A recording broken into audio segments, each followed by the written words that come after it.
What's up, Blazers? I'm Hunter Drinkard. And I'm Mason McGalliard. And this is In the Know.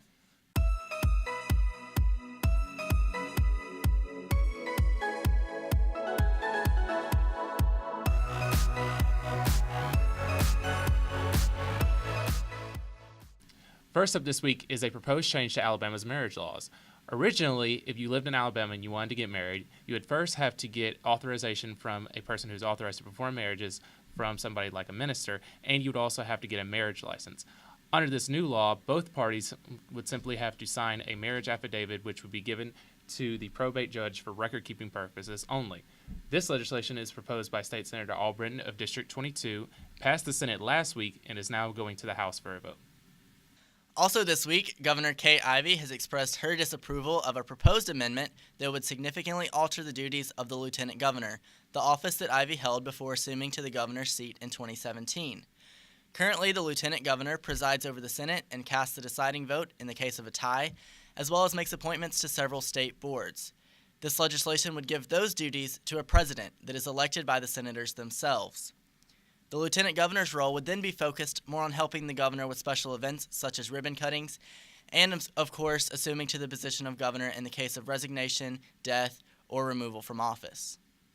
Companies like Uber and Lyft soon could be operating all across the state of Alabama. A proposed bill would prevent municipalities or other authorities from imposing taxes or business license requirements on transportation network companies.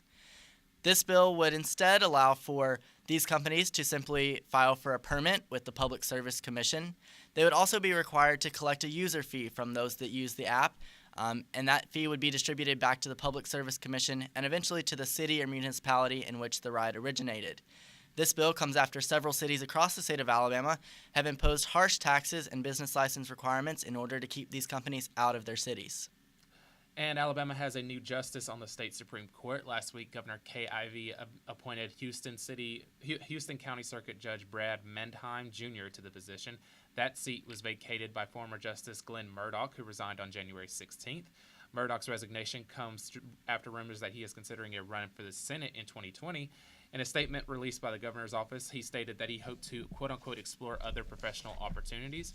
Mendheim Jr., whose appointment became effective on Tuesday, is a graduate of Auburn University and Cumberland School of Law. And in Birmingham news this week, Mayor Randall Woodfin delivered his first State of the City address on Tuesday. The mayor's address focused on community and business involvement in training a career-ready workforce, as well as expanding educational programs and boosting economic development across Birmingham's 99 neighborhoods.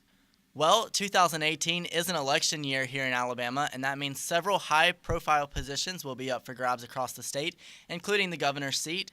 So stay tuned in the following weeks as we give you the latest in election coverage from around the state. That's all for this week. For In the Know, I'm Mason McGalliard. And I'm Hunter Drinkard. Have a great weekend, Blazers.